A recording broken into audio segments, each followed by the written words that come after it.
नमस्कार दोस्तों, आशा करता हूं कि आप सब लोग बेहतर होंगे। स्वागत है एक बार फिर से आप सभी का एसपीएस एकेडमी के यूट्यूब चैनल पर।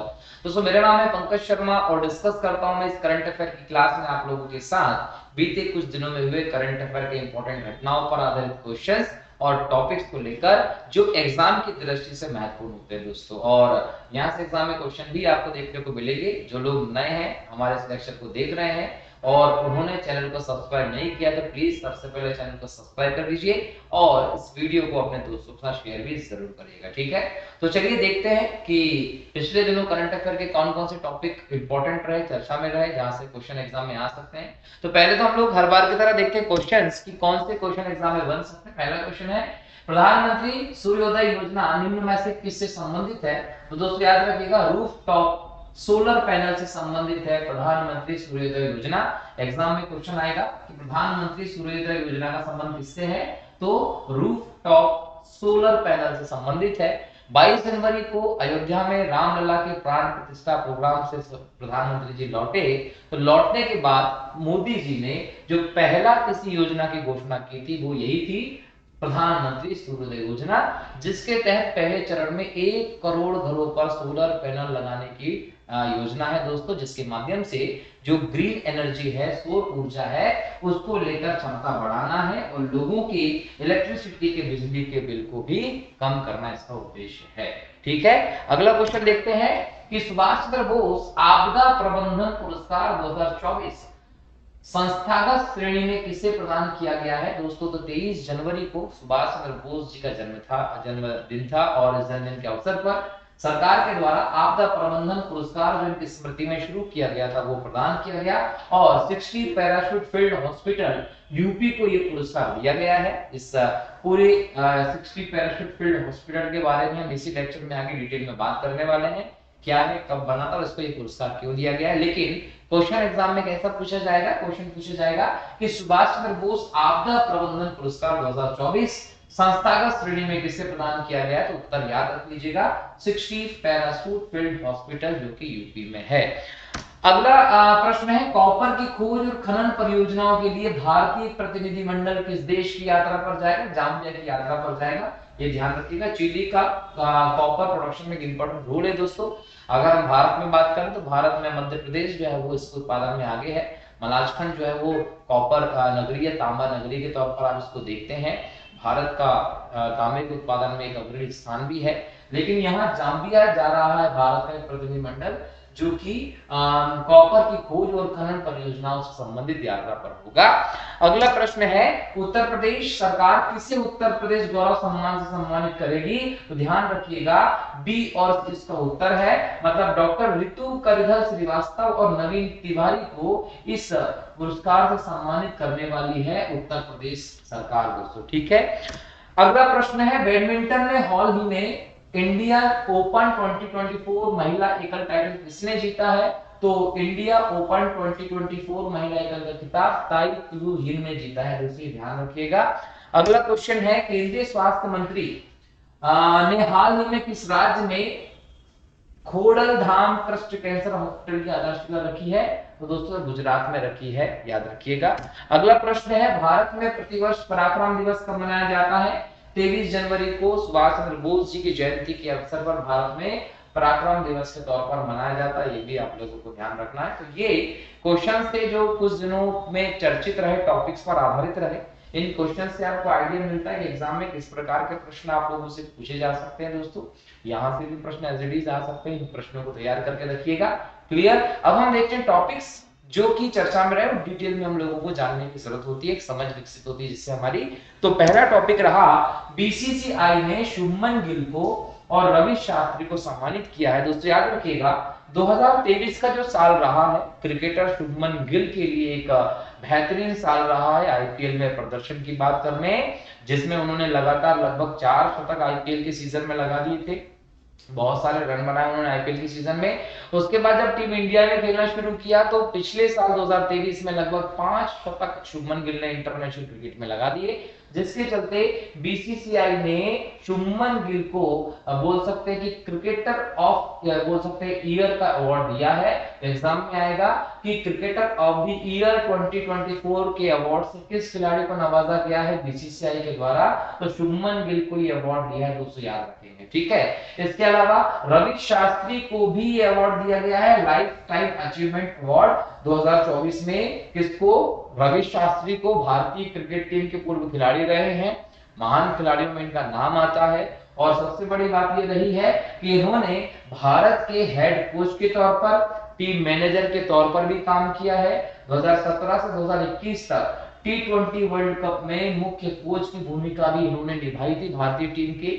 इनके नेतृत्व में विराट कोहली कप्तान थे टीम के, और भारत ने काफी सारे मैचेस जीते थे। दोस्तों ध्यान रखिए, भारत ने वर्ल्ड कप और टेस्ट चैंपियनशिप जीतने में नाकामयाब रहे, लेकिन हाँ लीडिंग हमें यहाँ देखने को मिली है। शुभमन गिल ने 5 शतक जड़े थे, और इंटरनेशनल क्रिकेट में सबसे तेज 2000 रन बनाने वाले खिलाड़ी के नाम पर भी आप शुभमन गिल को देखते हैं। और इनके प्रदर्शन को देखा, गुजरात टाइटंस की जो टीम है उसके नए कप्तान भी शुभमन गिल को बनाया गया दोस्तों। पहले हार्दिक पांड्या थे, लेकिन हार्दिक पांड्या मुंबई की टीम में चले गए, मुंबई ने उन्हें अपने टीम का कप्तान बना दिया, मुंबई इंडियंस का, अंबानी जी के द्वारा। और यहाँ पर जैसे उनकी कुर्सी खाली होती है तो शुभमन गिल को गुजरात के नेतृत्व मिल चुका है दोस्तों।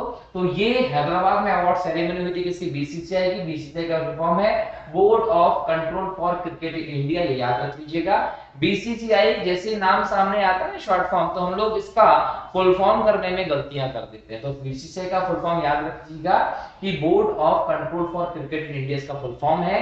1928 में इसकी स्थापना की गई थी, मुंबई में इसका हेडक्वार्टर है दोस्तों, ठीक है। चलिए अगला प्रश्न है प्रधानमंत्री राष्ट्रीय बाल पुरस्कार। पिछले लेक्चर में भी मैं इसके बारे में बात कर चुका हूं। मैंने पिछले लेक्चर में प्रधानमंत्री राष्ट्रीय बाल पुरस्कार की चर्चा की थी और ये बताया था कि 19 बच्चों को इससे संबंधित पुरस्कार दे दिया गया है। और पिछले करंट अफेयर के लेक्चर में मैंने 19 बच्चों के नाम भी आप लोगों को बताए थे, लेकिन इसमें इसको दोबारा से डिस्कस करने का कारण यह है कि कुछ फैक्ट्स वहां पर रह गए, तो उनको हम आज यहाँ पर देखने वाले हैं। जैसे कि राष्ट्रपति जी ने हाल ही में 19 बच्चों को राष्ट्रीय बाल पुरस्कार से सम्मानित किया है। अब यहाँ जानिए कि प्रधानमंत्री राष्ट्रीय बाल पुरस्कार क्या है। तो ध्यान रखिएगा कि बच्चों की ऊर्जा, दृढ़ संकल्प, क्षमता, जोश और उत्साह का जश्न मनाने के लिए ये पुरस्कार जो है वो दिया जाता है दोस्तों भारत के राष्ट्रपति जी के द्वारा। प्रत्येक वर्ष ये पुरस्कार दिया जाता है। कौन कौन से क्षेत्र में दिया जाता है? एग्जाम में क्वेश्चन पूछ सकता है कि निम्नलिखित में से किस क्षेत्र में राष्ट्रीय बाल पुरस्कार दिया जाता है। तो क्षेत्र याद रख लीजिएगा दोस्तों। पहला क्षेत्र है नवाचार, दूसरा है शैक्षिक उपलब्धियां, तीसरा है सामाजिक सेवा, फिर है कला संस्कृति, फिर खेल, बहादुरी में बच्चों की असाधारण उपलब्धियों को मान्यता देने के लिए ये पुरस्कार मनाया जाता है, ठीक है। इस पुरस्कार के तहत जो भी विजेता होता है उसको एक पदक दिया जाता है, 1 लाख रुपए की राशि नकद दी जाती है, प्रमाण पत्र और प्रशस्ति पत्र दिया जाता है। अब यह शब्द आया प्रशस्ति पत्र दोस्तों। तो प्रशस्ति पत्र जो है वो एक प्रशंसा पत्र होता है।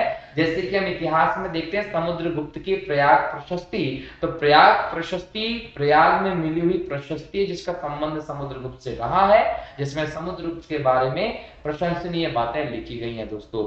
यहाँ पर ध्यान रखिएगा कि जो पुरस्कार विजेता है दोस्तों उसको चुनने के लिए केंद्रीय महिला एवं बाल विकास मंत्री की अध्यक्षता में चयन समिति होती है। एग्जाम में क्वेश्चन ये भी पूछ सकता है कि प्रधानमंत्री राष्ट्रीय बाल पुरस्कार देने के लिए जो पुरस्कृत किए जाने वाले बच्चे हैं उनका चयन किस आधार पर किया जाता है। तो दोस्तों याद रखिएगा केंद्रीय महिला एवं विकास मंत्री की अध्यक्षता में एक समिति गठित की जाती है और ये समिति निर्णय करती है कि किन किन बच्चों को ये पुरस्कार दिया जाना है, ठीक है दोस्तों। और हर साल गणतंत्र दिवस से पहले के सप्ताह में राष्ट्रपति जी के द्वारा दिल्ली में आयोजित एक प्रोग्राम के तहत ये पुरस्कार दिए जाते हैं। अब ये पुरस्कार अगर किसी बच्चे को चाहिए तो उसको कुछ न कुछ योग्यताएं भी होनी चाहिए, अर्हताएं भी चाहिए होती है। तो याद रखिएगा कि जो भारत का नागरिक होगा, भारत का निवासी बच्चा होगा, उसी को ये पुरस्कार दिया जाएगा। बच्चे की आयु 5 साल से 18 वर्ष होना चाहिए, उसी बच्चे को ये पुरस्कार दिया जाता है। कि कोई भी काम जो उसने किया है जिसके लिए पुरस्कार के लिए उसका नामांकन किया है वो कहीं ना कहीं नामांकन प्राप्ति से 2 वर्ष के अंतर्गत होना चाहिए। 2 वर्ष के भीतर अगर कोई ऐसा काम किया तभी पुरस्कार दिया जाता है। और एक साल में एक बार में 25 से अधिक लोगों को ये पुरस्कार नहीं दिया जा सकता। अब इस बार 19 लोगों को दिया है, 25 को हर साल दे सकते हैं, अधिकतम संख्या है 25। इस बार 19 को दिया है क्योंकि जो समिति बनाई जाती है चयन करने के लिए उसकी विवेक पर निर्भर है को इस बार कितने बच्चों को लेना चाहते हैं। 19 बच्चे इस बार लगे इसलिए उनको दिया गया। हो सकता है कि अगले साल 2300, 2400, 2500, 25 से ज्यादा बच्चों को एक साल में पुरस्कार नहीं दिया जाता दोस्तों। ठीक है, चलिए अगला टॉपिक देखते हैं, सुभाष चंद्र बोस आपदा प्रबंधन पुरस्कार 2024। दोस्तों 23 जनवरी को केंद्रीय गृह मंत्रालय ने उत्तर प्रदेश के 60 पैरासूट फील्ड हॉस्पिटल को सुभाष चंद्र बोस आपदा प्रबंधन पुरस्कार 2024 देने की घोषणा की है। याद रखिएगा कि 60 पैराशूट फील्ड हॉस्पिटल जो है उसको इंस्टीट्यूशनल कैटेगरी में ये पुरस्कार दिया गया है। तुर्की में, सीरिया में 7.8 तीव्रता का भूकंप आया था। उस भूकंप के दौरान 99 सदस्यीय इस हॉस्पिटल की यूनिट ने सहायता प्रदान की थी और ये अंतरराष्ट्रीय स्तर पर भारत की तरफ से बहुत बड़ी सहायता थी, सराहनीय काम था और इसके काम को देखते हुए ही इसको ये पुरस्कार दिया गया है। ये जो पैराशूट फील्ड हॉस्पिटल है दोस्तों, इसकी स्थापना भारत में 1942 में की गई थी। 1942 देश में ऐतिहासिक दृष्टि बहुत इंपॉर्टेंट साल था।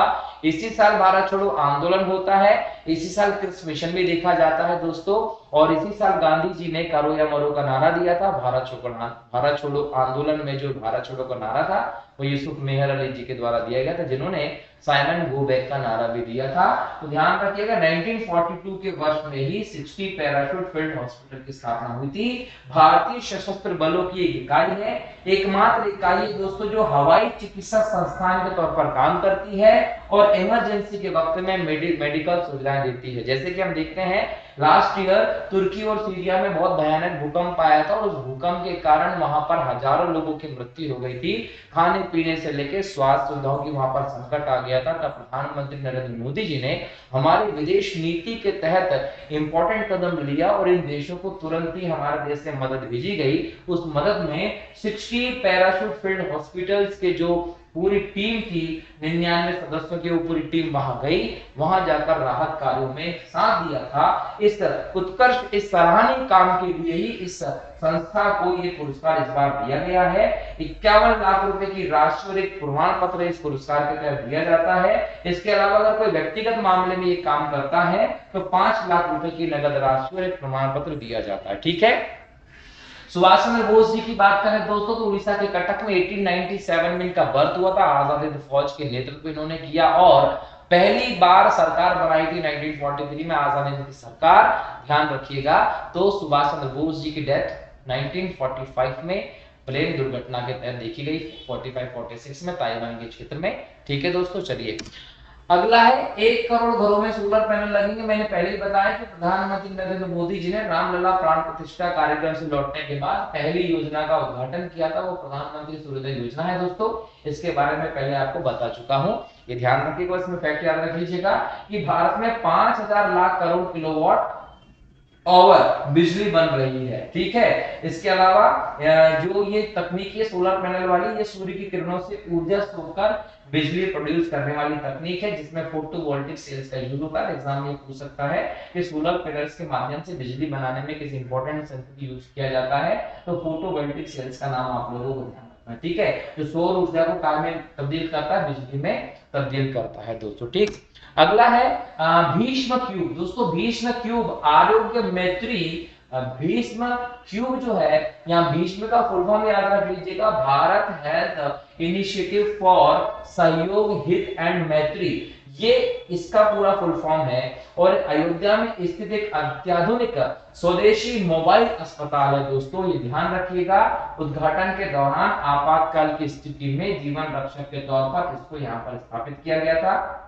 ठीक है, ये ऐसी स्थिति है दोस्तों जिसमें 1 घंटे के भीतर तुरंत अस्पताल तैयार करके 200 जो रोगी हितार्थ मरीज होते हैं उनका यहाँ पर उपचार किया जा सकता है। याद रखिएगा, इसके बारे में पहले भी डिस्कस कर चुका हूं। ठीक, अगला है भारत मिस्र संयुक्त विशेष बल अभ्यास साइक्लोन। भारत और मिस्र के बीच में जो अभ्यास होता है दोस्तों सेना का, वो साइक्लोन है जो हाल ही में अंशांश का है दोस्तों, ये मिस्र का एक जगह है जहां पर ये आयोजित किया जा रहा है, ये ध्यान रखिएगा। ठीक है, चलिए अगला टॉपिक है भारत किर्गिस्तान के बीच विशेष बल अभ्यास खंजर। तो खंजर जो युद्ध अभ्यास है वो किसके साथ होगा, भारत और किर्गिस्तान के साथ है। ये 11वां अभ्यास हो रहा है दोस्तों। इस अभ्यास को 22 जनवरी से 3 फरवरी के बीच में आयोजित किया जाना है, ठीक है। अगला टॉपिक है वेमना जयंती। भारतीय प्रधानमंत्री मोदी जी ने 19 जनवरी 2024 को वेमना जयंती के अवसर पर श्रद्धांजलि अर्पित की है। जो महायोगी वेमना थे दोस्तों, इन्हें योगी वेमना के नाम से जाना जाता है और एक भारतीय दार्शनिक और तेलुगु भाषा के कवि के तौर पर इन्हें जाना जाता है दोस्तों, ठीक है। तो ये पिछले कुछ दिनों के करंट अफेयर के इंपॉर्टेंट टॉपिक्स है जिनको आज हम लोगों ने देखा है दोस्तों। आशा करता हूं कि आपको समझ में आया होगा।